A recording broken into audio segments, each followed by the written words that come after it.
Crónica universal de nuestra época. Capítulo primero.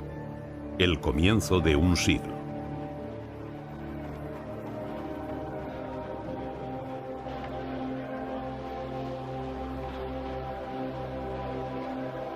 A lo largo del último tercio del siglo XIX, el mundo vivió en paz. Una paz inestable y escasa, pero era paz.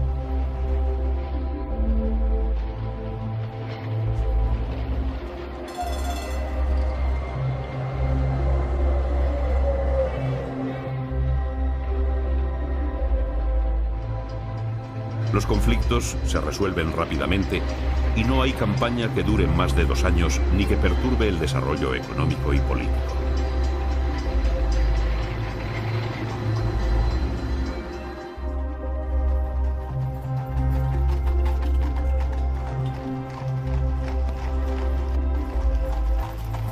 No obstante, el horizonte dejaba adivinar que la inestabilidad futura iba a estar en el antagonismo económico en un momento de la historia en el que la economía se había convertido en base de las relaciones internacionales.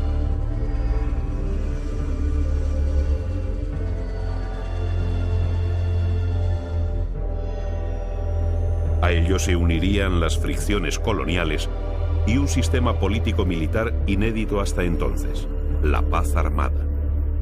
Este panorama acrecentó rivalidades y recelos, tanto que cuando en 1898 Nicolás II hizo un llamamiento al desarme, Alemania llegó a decir que todo era una trampa rusa. El ultranacionalismo contribuyó al desequilibrio europeo de finales del XIX. Rusia hablaba de paneslavismo, de rusificar Polonia. Alemania de pangermanismo, de germanizar Lorena, región francesa cedida en parte a Alemania en 1871, germen de futuras discordias. Y en Italia se puso de moda un concepto nuevo, el irredentismo. A su vez, los estados balcánicos trataban de organizarse. Esta hipertrofia del sentimiento nacionalista agudizó los problemas que estallarían de lleno en el siglo XX. Europa Central estaba en vísperas de ebullición por la política antieslava de Austria-Hungría en Bohemia. El orgullo nacional, el chauvinismo, no tardó en dejarse notar. A excitar los estados de ánimo contribuyó la prensa.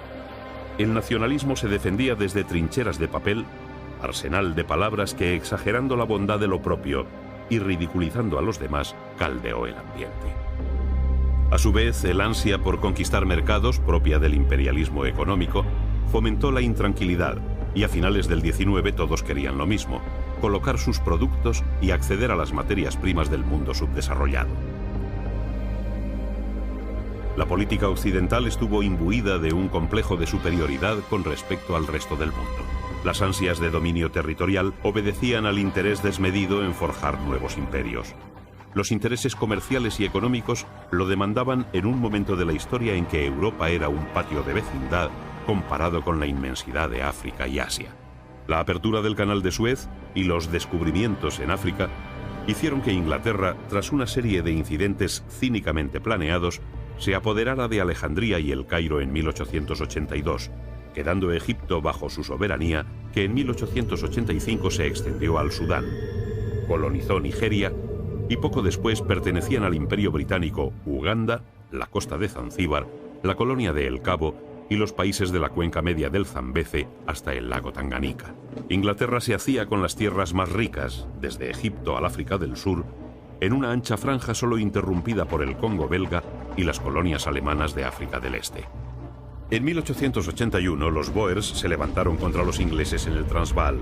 El primer ministro William Gladstone devolvió la independencia a los insurrectos, no sin escandalizar a la alta burguesía inglesa, que no veía bien a Gladstone ni a sus ideas de ampliar el sufragio, conceder autonomía a Irlanda, democratizar la enseñanza y la administración y dar la independencia a algunas colonias. Las colonias eran signo externo de poderío. La Tercera República Francesa, con políticos como Jules Ferry, dio a este país un imperio colonial a partir de 1880. Completó la ocupación de Indochina con la toma de Tonkin en 1885 e integró en esta colonia el territorio de Laos tras haberse anexionado en 1888 Birmania. Jules Ferry, ministro de Asuntos Exteriores francés, lo expuso así en 1885 ante el Congreso de los Diputados. Señores, una colonia es un mercado. En África, los franceses impusieron su protectorado en Argelia y Túnez desde 1881. Tras la conquista del desierto, extendió su dominio sobre el Senegal, Sudán Occidental, 1894, y Madagascar. En 1882 conquistó el reino de Dahomey en el Golfo de Guinea y pasaron a formar parte del Imperio francés Gabón y Chad, gran parte de Marruecos, Mauritania y territorios en el corazón del continente y en su costa atlántica. Portugal no salía mal librada. Gracias a su tradicional alianza con Inglaterra, consolidó Angola, Mozambique y algún trozo de la Guinea junto al río Gambia. También Alemania. Aunque llegó tarde al reparto, su imperio colonial llegó a alcanzar gran entidad. Italia se contentó con el desierto de Libia y la lejana Somalia. Y a España se le reconocieron los derechos sobre la 10ª parte de Marruecos, parte del Sáhara y un trozo de selva en Guinea Ecuatorial. En 1897, coincidiendo con el jubileo de la reina Victoria, que aquel año celebraba su 60º aniversario en el trono, la India sufrió una terrible epidemia de peste. La colonización inglesa se distinguió siempre por su rapacidad y racismo. Nadie quería quedarse atrás en el reparto. Los Estados Unidos se apoderaron en 1893 de las Islas Hawái. Aquel mismo año, Inglaterra pedía la mediación de los Estados Unidos con Venezuela por el asunto de la Guayana, pero Cleveland recordó a la reina Victoria la doctrina Monroe, América para los americanos, que quería decir América es para nosotros.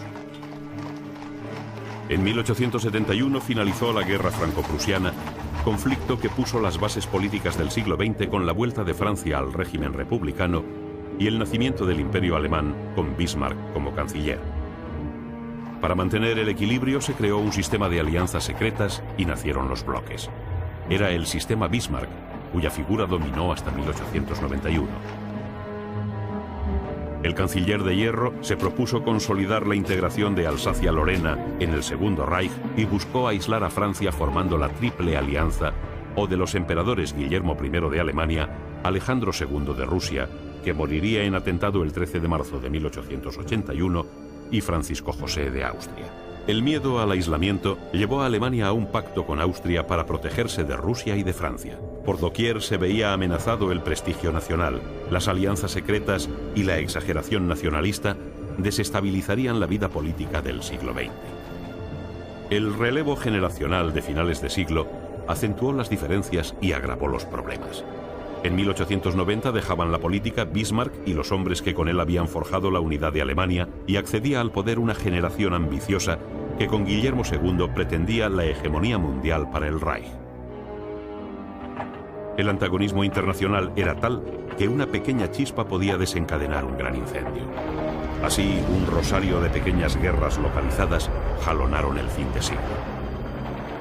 En Oriente, la guerra chino-japonesa se encendía tras una revuelta popular en Corea, donde su soberano pidió ayuda a China y Japón. El Japón envió tropas en julio de 1894, pero en vez de ayudar al soberano, lo derrocó, obligando a su sucesor a declarar la guerra a China. Los japoneses se impusieron a los chinos en Pyongyang y cruzaron el río Yalu, ocupando Port Arthur. Pekín firmó con Japón el Tratado de Shimoboseki en abril de 1895 y cedió Formosa y la península de Port Arthur.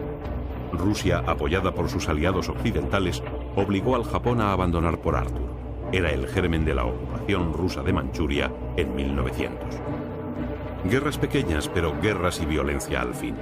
Mientras los italianos se empeñaban en conquistar Etiopía, defendida por su rey Menelik, en Creta estuvo a punto de estallar un conflicto de incalculables dimensiones al apoyar Jorge I de Grecia la revuelta antiturca en febrero de 1897.